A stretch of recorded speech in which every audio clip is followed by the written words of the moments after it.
اعوذ باللہ من الشیطان الرجیم بسم اللہ الرحمن الرحیم نحمده ونصلی علی رسولہ الکریم اما بعد۔ حضرت خالد بن ولید رضی اللہ عنہ کے اسلام لانے کا قصہ۔ حضرت خالد رضی اللہ عنہ فرماتے ہیں کہ جب اللہ تعالیٰ نے میرے ساتھ بھلائی کا ارادہ فرمایا تو اللہ تعالیٰ نے میرے دل میں اسلام لانے کا جذبہ پیدا فرمایا اور ہدایت کا راستہ میرے سامنے کھل گیا، اور میں نے اپنے دل میں کہا محمد صلی اللہ علیہ وسلم کے خلاف تمام لڑائیوں میں شریک ہوا ہوں، لیکن ہر لڑائی سے واپسی پر مجھے یہ خیال آتا تھا کہ میں یہ ساری بھاگ دوڑ بے فائدہ کر رہا ہوں، اور یقیناً محمد صلی اللہ علیہ وسلم ہم پر غالب ہو کر رہیں گے۔ جب حضور پاک صلی اللہ علیہ وسلم حدیبیہ کے لیے روانہ ہوئے تو میں مشرکوں کے سواروں کا ایک دستہ لے کر نکلا، اور اس فان میں میرا حضور پاک صلی اللہ علیہ وسلم اور صحابہ رضی اللہ سے سامنا ہو گیا، اور میں آپ کے مقابلہ میں کھڑا ہو گیا۔ میں نے آپ سے کچھ چھیڑ چھاڑ کرنی چاہی۔ آپ ہمارے سامنے اپنے صحابہ رضی اللہ کو ظہر کی نماز پڑھانے لگے۔ ہم نے سوچا کہ ہم نماز کے دوران ہی آپ پر حملہ کر دیں، لیکن ہم کسی فیصلہ تک نہ پہنچ سکے، اس لیے ہم نے حملہ نہ کیا، اور اسی میں خیر تھی۔ آپ کو ہمارے اس ارادہ کا پتہ چل گیا، یعنی اللہ تعالیٰ نے آپ کو بتا دیا، چنانچہ آپ نے اپنے صحابہ کو عصر کی نماز صلاۃ الخوف کے طریقہ پر پڑھائی۔ اس بات کا ہمارے دلوں پر بہت اثر ہوا، اور میں نے اپنے دل میں کہا کہ اس آدمی کی حفاظت کا مستقل غیبی انتظام ہے۔ آپ ہم سے ایک طرف ہو گئے اور ہمارے گھوڑوں کا راستہ چھوڑ کر دائیں طرف چل دیے۔ جب آپ نے حدیبیہ میں قریش سے صلح کر لی اور قریش نے آپ کو زبانی جمع خرچ سے واپس کر کے اپنی جان بچائی، تو میں نے اپنے دل میں کہا اب کون سی چیز باقی رہ گئی ہے، اب میں کہاں جاؤں؟ نجاشی کے پاس۔ نجاشی نے تو محمد صلی اللہ علیہ وسلم کا اتباع کر لیا ہے، اور ان کے صحابہ رضی اللہ اور اس کے پاس امن سے رہ رہے ہیں۔ کیا میں ہرقل کے پاس چلا جاؤں تو مجھے اپنا دین چھوڑ کر نصرانیت یا یہودیت کو اختیار کرنا پڑے گا، اور عجم میں رہنا پڑے گا، یا اپنے وطن میں باقی لوگوں کے ساتھ رہتا ہوں۔ میں اسی سوچ و بچار میں تھا کہ اچانک حضور پاک صلی اللہ علیہ وسلم عمرہ کی قضا کرنے کے لیے مکہ میں تشریف لے آئے۔ میں مکہ سے غائب ہو گیا، اور آپ کی آمد پر میں حاضر نہیں ہوا، اور میرے بھائی ولید بن ولید بھی حضور پاک صلی اللہ علیہ وسلم کے ساتھ اس عمرہ میں مکہ آئے۔ انہوں نے مجھے بہت تلاش کیا لیکن کہیں نہ پائے، تو انہوں نے مجھے ایک خط لکھا جس کا مضمون یہ تھا: بسم اللہ الرحمن الرحیم، اما بعد، ابھی تک اسلام لانے کی تمہاری رائے نہیں بنی، اس سے زیادہ عجیب بات میں نے کوئی نہیں دیکھی، حالانکہ تم بہت عقل مند ہو۔ اسلام جیسے مذہب سے بھی کوئی نا واقف رہ سکتا ہے؟ حضور پاک صلی اللہ علیہ وسلم نے مجھ سے تمہارے بارے میں پوچھا تھا کہ خالد کہاں ہے؟ میں نے کہا اللہ تعالیٰ ان کو ضرور لے کے آئیں گے۔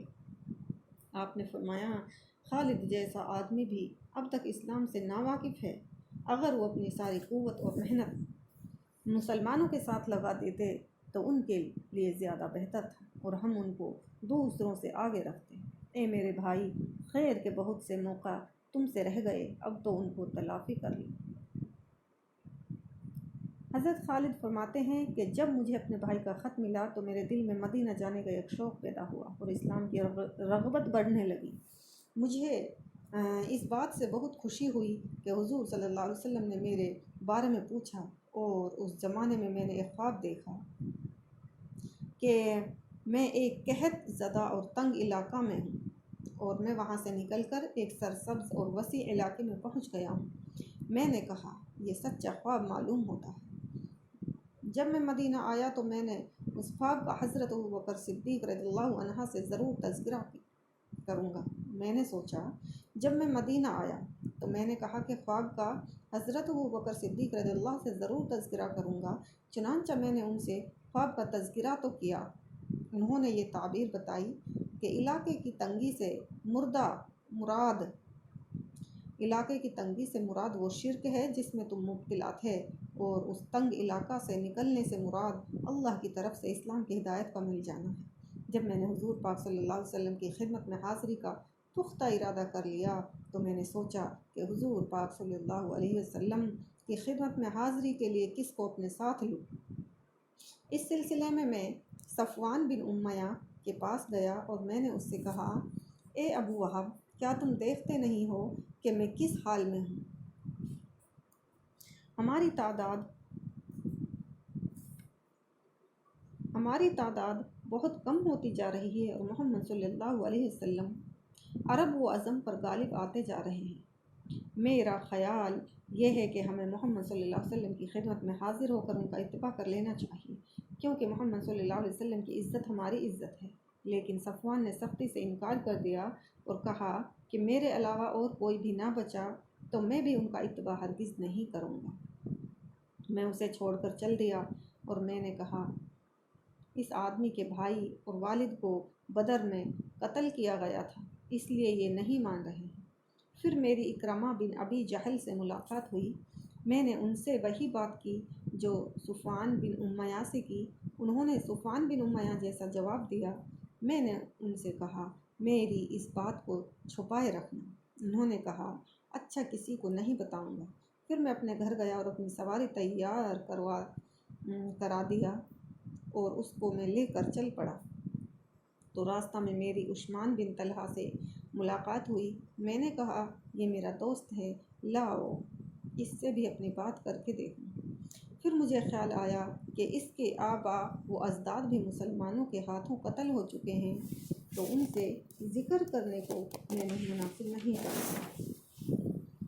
پھر میں نے کہا، ان سے ذکر کرنے میں کیا حرج ہے، میں تو اب جا ہی رہا ہوں۔ چنانچہ اسلام کے خلاف ہماری محنت کا جو نتیجہ نکل رہا ہے وہ میں نے ان کو بتایا، اور میں نے یہ بھی کہا کہ ہماری مثال اس لومڑی کی سی ہے جو کسی سوراخ میں گھس گئی ہو تو اس سوراخ میں ایک ڈول بھی پانی ڈال دیا جائے تو لومڑی کو نکلنا پڑے گا۔